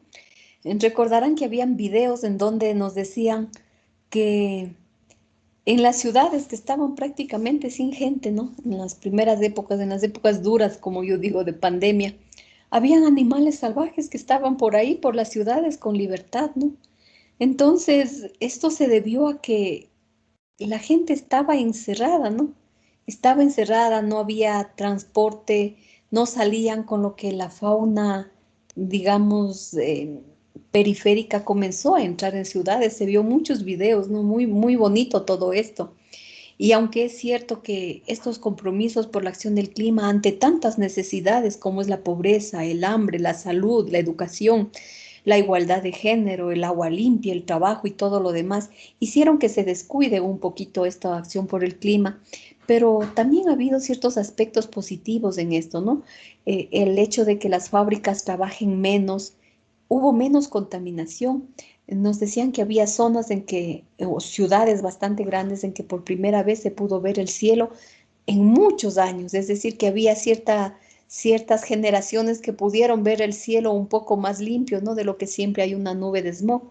Entonces, esto también trajo, digamos que cierta ventaja, la disminución de la producción de de gases de efecto invernadero por la disminución del trabajo en las fábricas, del cierre de fábricas, la disminución de la circulación y del transporte, etcétera, ¿no? Entonces, por ahí empezó un poco el aire a limpiarse, pero también ha habido problemas de contaminación, ¿no? Ahora ustedes ven cuando se va o el hecho de comercializar los productos de alimentación por este mecanismo de delivery o de entrega, todo es indesechable. Hasta la cuchara nos dan desechable, nos dan las tarrinas, todo. Entonces hay una gran cantidad de contaminación en este sentido, ¿no? Por el uso de vajilla desechable que ya se estaba prohibiendo en el país. Había municipios que ya lo prohibieron, ¿no? Entonces estábamos en esta onda de disminuir lo desechable y resulta que esta pandemia de cierta manera nos presionó por cuestiones de higiene y salud a volver a utilizar esto desechable, ¿no? Entonces, pero en cuestiones del clima, del aire, sí se ha visto cambios, ¿no? Ha habido mayor pureza por la menos emisión de gases de efecto invernadero. Vámonos al 10 que nos hemos saltado. Alguien que me ayude. Ahí dice reducción de las desigualdades, ¿no? Ya hemos visto que las mujeres resultaron más afectadas, sobre todo en aquellas poblaciones en las que viven en hacinamiento o zonas vulnerables de pobreza, ¿no? O de desempleo, se vieron muy, muy afectadas. Entonces ha habido un retroceso también en este sentido. Y el 16, paz, justicia e instituciones sólidas. Los conflictos impiden la adoptación de medidas eficaces para luchar contra COVID-19. Quienes se encuentran en zonas de conflicto son los que corren mayor riesgo de sufrir pérdidas devastadoras a causa de esta enfermedad, ¿no? Entonces, vemos, por ejemplo, cómo hay la guerra, ¿no? Que algo ha disminuido entre en el Medio Oriente, ¿no? Siempre hay conflictos, hemos visto cómo en la Franja de Gaza caían las bombas inclusive a edificios de gente civil, ¿no? Cómo se afectó tantos niños, tantas mujeres, tantos hombres, tantas personas que murieron, ¿no? Entonces todo esto se ha agudizado con esta pandemia, ¿no? Y todas estas situaciones han hecho que varios aspectos de nuestra vida, entre comillas, normal, se hayan alterado. Entonces vemos cómo la pandemia movió todo esto que estaba, digamos, imprevisto, ¿no? Nadie se imaginó. Bueno, ahora hay estudios de lo que oí también. En Estados Unidos daban un plazo de un par de meses, me parece que era, para que se investigue si esto del virus fue algo planeado por el hombre o que fue un evento fortuito, ¿no? O de la naturaleza. Entonces, Ustedes saben que en torno a las vacunas, a todo esto de la enfermedad, del virus, de las mutaciones, hay muchas cosas por discutir, ¿no? Hay posiciones muy drásticas, muy sectorizadas, ¿no? Que nos dicen que fue a propósito, que cómo es posible que en China ya no haya más contagios, si ahí fue el epicentro y que se haya eh, ido a otras partes y causado tantos daños. Entonces hay mucho por discutir en esta situación y ya depende de los puntos personales de cada quien. Hay gente que se niega a poner la vacuna, ¿no? Al principio yo también pensaba un poco así, pero no es que me convenza mucho, pero si toca volver a trabajar y se ha visto que ha matado a tanta gente, no toca sino apostar por algo que tal vez no sea la solución, ¿no? Tal vez de forma inmediata nos ayude un poco. En todo caso, esta tos que tengo es producto de la vacuna. Yo estaba completamente sana cuando la semana anterior recibí la vacuna y me dio fiebre, me dio dolor de las articulaciones, me dio dolor de cuerpo, el escalofrío fue intenso y la tos. Entonces ya pues, ¿qué me pondrían? Hay un video que circula por ahí que nos pongamos un imán en el brazo de las personas que ya hemos recibido la vacuna y que el imán se pega. Pero no, en mi caso no. Yo también corría a ponerme un imán y no se me pegaba por suerte, aunque no sé si es bueno o si es malo, pero bueno, vamos saliendo de esto, ¿no? Muy bien, chicos, ¿qué opinan ustedes de todo esto? Algunas cosas son tan evidentes, ¿no? Tan evidentes que ha surgido con la pandemia, cómo nos trastocó nuestra vida, cómo ustedes lo han enfrentado desde sus lugares donde están, ¿no? Muchos están en el campo, como digo, en el campo es mucho mejor la situación, ¿no? Pero no a todos nos ha favorecido, ¿no? A muchos ha perjudicado de una manera dramática. Ustedes mismos, algunos de ustedes, están viendo en un celular, ¿no? Recibir clases un poco teóricas no es problema, ¿no? Pero recibir una materia más práctica, el hecho de que no todos puedan hacer los laboratorios también es un problema, ¿no? Es un problema que la universidad sí debería tratar de solucionarlo de alguna manera y los estudiantes ahí tienen que colaborar, ¿no? Por ejemplo, ustedes deberían proponer a nivel de asociaciones que haya tal vez unos meses, no sé, o sea, por decir, ¿no? En que se haga algo de prácticas de laboratorio, no con grupos reducidos. Yo por mi parte sí estoy haciendo laboratorios en mis otras dos materias, con grupos de 5 personas en un laboratorio y en el día dado otras 5 y se van cruzando y haciendo, porque como son químicos, o sea, necesitan práctica, ¿no? Ustedes también necesitan bastante práctica. Entonces, desde las asociaciones de estudiantes sí deberían pensar en mecanismos para tratar de compensar esas deficiencias a los que se han visto expuestos, sobre todo ustedes que han sido estudiantes que desde el primer nivel ya no han tenido oportunidad de recibir clases prácticas, ¿no? Sé que igual en la universidad se siguen haciendo edificios de aulas, tendiendo a volver a una normalidad progresiva de lo que nos dicen, ¿no? En todo caso, les dejo esa inquietud, vean cómo solucionar problemas, sobre todo de práctica a nivel de nuestras carreras que son de esa índole, ¿no? ¿Algo más? ¿Alguna opinión sobre alguno de estos temas? ¿Alguna experiencia en particular que pueda ayudar?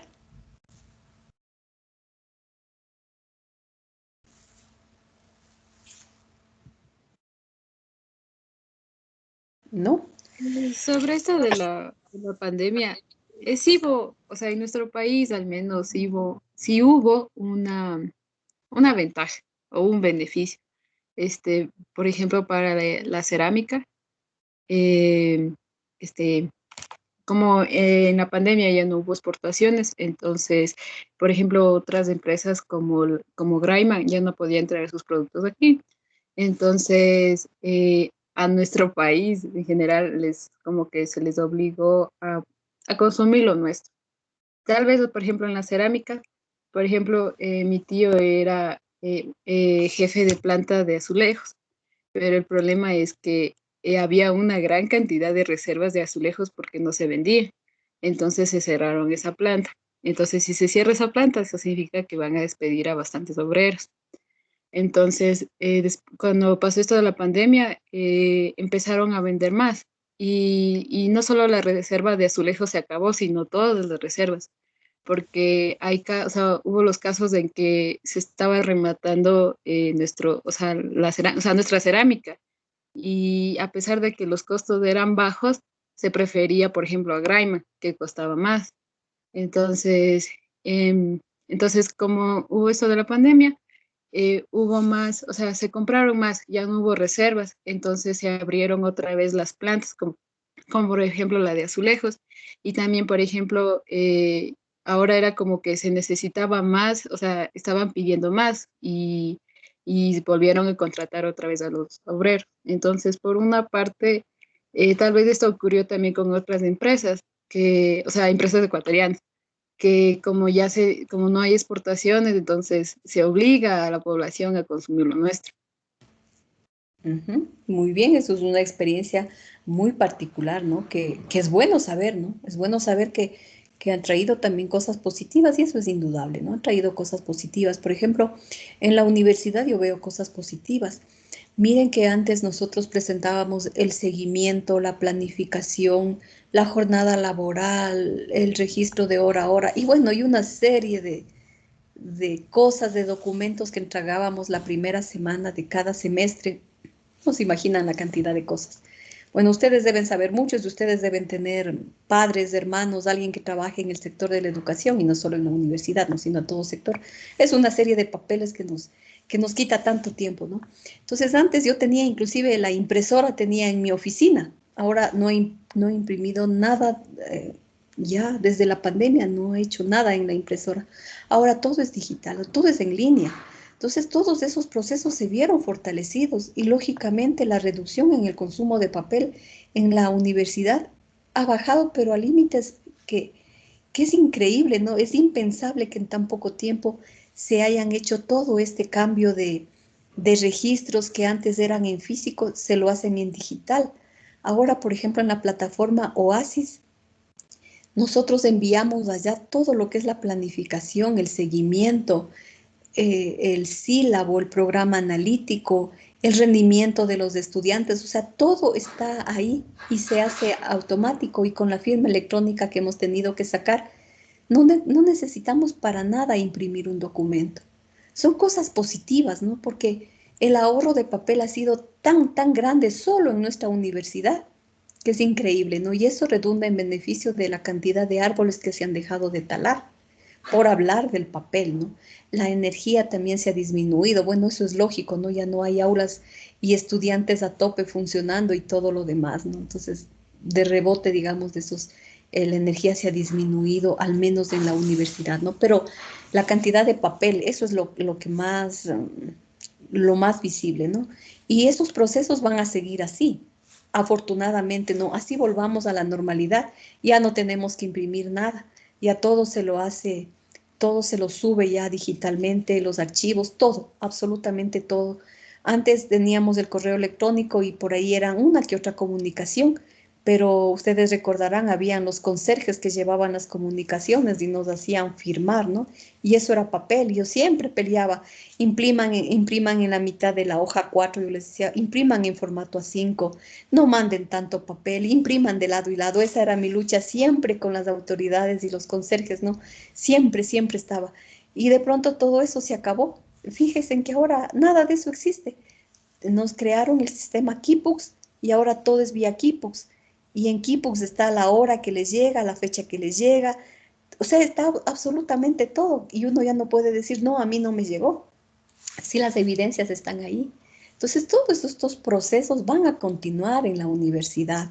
Así volvamos a la presencialidad, con lo que hemos ganado muchísimo, ¿no? Hemos ganado muchísimo en ese sentido. Entonces, yo, al menos por estar involucrado en esto, veo eso una gran ventaja. La compañera expresa otra ventaja por su vivencia propia, ¿no? De pronto alguien quiere compartir alguna otra vivencia de lo que ha pasado, cosas ventajosas, ¿no? Porque indudablemente, como les digo, hay ventajas, nadie puede decir que no. ¿Alguna otra experiencia de ventaja, no? Bueno, yo quisiera, bueno, mi familia tiene agropecuarias por acá por la costa, entonces como hubo esto de la pandemia, toda la gente del campo, toda la gente igual que tenía sus tierritas por ahí, se dedicó a sembrar porque prefería pasar en el campo porque ahí había hasta menos riesgo. Entonces se incrementaron las ventas y también como venden esto de los químicos, hubo esto, también vendían los de esto del amoníaco que desinfecta, entonces hubo un incremento de ventas, sí fue un beneficio también. Muy bien. Todo está en tratar de ver ventajas donde otros ven dificultades, ¿no? En eso consiste. Las motos también decían que se han incrementado las ventas de motos, de bicicletas, con lo que disminuyeron también el uso del automóvil, ¿no? Con las restricciones que hubo menos emanación de dióxido de carbono a la atmósfera, con lo que ayudó al cambio climático, ¿no? Eso también fue muy evidente. En las grandes ciudades, la gente ha vuelto al campo. Nos decían, por ejemplo, que leí un artículo en Nueva York, que en Nueva York la gente que vivía ahí prefirió salir al campo porque vivían en grandes edificios, ¿no? Y con esto del confinamiento a nadie le resulta atractivo vivir entre cuatro paredes. Entonces salían y comenzaron más construcciones en el campo, al aire libre, y la gente se desplazaba, ¿no? Se desplazaba como hay medios mucho mejores que aquí, ¿no? Se desplazaba a sus trabajos, pero prefería ya vivir en el campo. Es decir, hubo una migración hacia el campo, sobre todo en las grandes ciudades. Eso también es bueno, ¿no? Es bueno porque se vuelve la actividad al campo. ¿Alguna otra experiencia? Estoy alistando para tomarles la lista, la asistencia. ¿Alguna otra experiencia mientras tanto?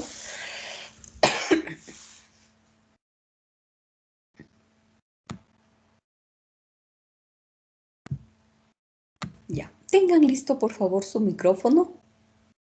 Hemos terminado con los objetivos de desarrollo sostenible. Por ahí tal vez quedó alguna cosa pendiente, pero creo que está claro los grandes esfuerzos que se han hecho a nivel del mundo por ayudar y los problemas que también la pandemia nos ha ocasionado, ¿no? Entonces es evidente, pero también hay que reconocer las ventajas, como habíamos visto. Profe, Sí, buenos días. Una pregunta sobre la tarea que está en el aula virtual. ya, les tomo lista y vamos allá. Ya, Darwin profe. Agualema. No, Presente, Inge, buenos días. Buenas sí. tardes. María Sol Andrade, Presente, Inge. Rosa Balseca, Presente, Inge, buenos días. Luis Bravo, Ángel Buñay, Charles Cabrera, Presente, Inge. Wilson Cantos, Presente, Inge, buenos días. Joel Carrasco, Presente, profe. Pablo Chacipanta, Presente, Inge, buen día. Patricio Cordovilia, Presente, Inge. Leiker Cujilema, Presente, Inge, buenos días. Fernando Cunalata, Presente, Inge, buenos días. Anaela de la Cueva, Presente, Inge, buenos días. Johnny Duisela, Presente, Inge, buenos días. Ángelo Encalada, Presente, buenos días. Nayela Flores, Buenos días, ingeniera, presente. Camila García, Presente, Inge, buenos días. Mauro González, Presente, Inge, buenos días. Ana Guamán, Presente, Inge, buenos días.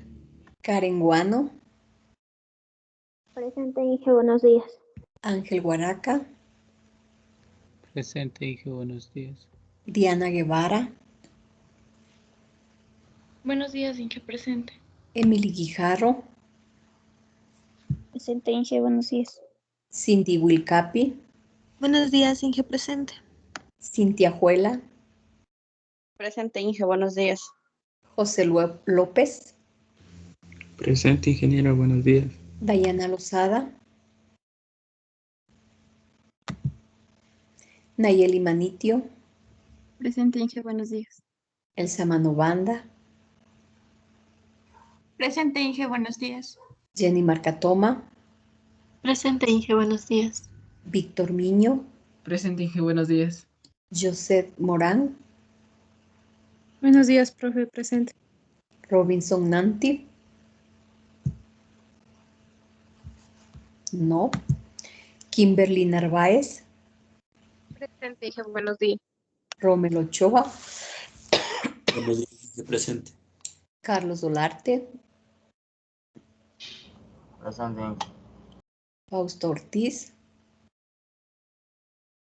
Presente, Inge. Jean-Pierre Paliasco. Presente, ingeniera, muy buenos días. Gabriela Paredes. No. Rosa Peñafiel. No. Jessica Plasencia. Buenos días, Inge, presente. Rosa Robles. No. Vanessa Rojano. No. Cecia Sierra. Presente, profe. Yonder Suquilanda. Presente, Inge. Job Tobar. Presente, Inge, buenos días. Luis Torres. Presente, Inge, buenos días. Homero Hunda. Presente, Inge. Daniela Urgilés. Presente, Inge, buenos días. Milton Valdivieso. Presente, Inge, buenos días. Vicky Valiadares. Buen día, profe, presente. Iván Velasco. No. Jenny Velasco. Buenos días, profe, presente. Jocelyn Vergara. Buenos días, profe, presente. Heidi Hierbabuena. Presente, Inge. Y Lisbeth Yupanqui. Buenos días, profe, presente. Ya. Reviso los que no estaban, ¿no? Iván Velasco. Vanessa Rojano. Rosa Robles. Rosa Peñafiel. Presente, Inge, Rosa Peñafiel. Rosa Peñafiel, ¿ya? Gabriela Paredes. Robinson Namtip. Presente, Inge, buenos días. Disculpe, no lo había escuchado. Buenos días. Dayana Lozada. Ángel Buñay. Luis Bravo. Muy bien. Presente, Ya. Inge. Luis. Sí, Luis Bravo. Ya le pongo. Ya, nos vamos a la tarea. Antes de irme a la tarea, quiero indicarles que hay personas que no cumplieron la tarea presencial, ¿no? Entonces, hay personas que están incumpliendo y luego vienen los problemas, ya cuando vienen las notas, ahí me dicen. Y siempre me gusta anticiparles, ¿no? Bueno, Inge, buenas. Sí. Ángel Muñay sí está, Inge, sino que mi micrófono no se activó, breve. Ángel, ¿qué? Pero recién. Muñay. Muñay, ya. Gracias. Mientras abro, me voy otra vez a la lista. Ángel Muñay.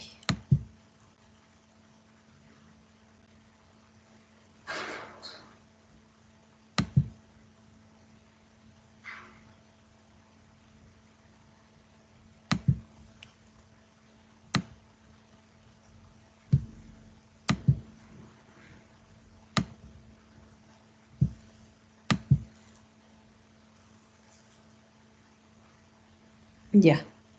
Entonces, como les decía, hay estudiantes que no tienen la nota sobre 20, que equivale a 2 puntos, y les voy a leer el nombre de esos estudiantes para que no haya sorpresas al final, ¿no? Nadie ha averiguado nada, por eso les leo. Emily Guijarro.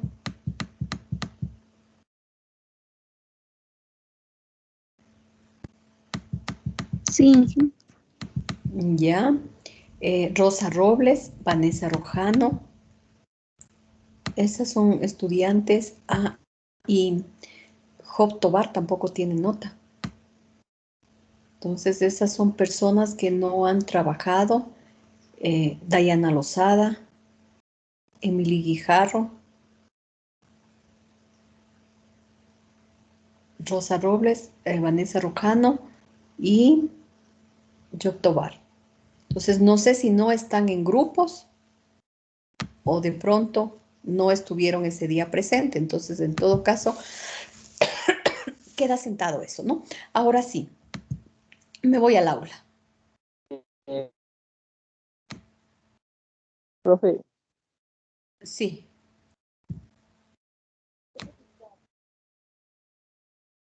Ya está subida hasta la clase de ayer, no, hoy subo la clase de ahora. Ah, dejo de grabar, estoy grabando de gana tanta cosa. profe. Sí.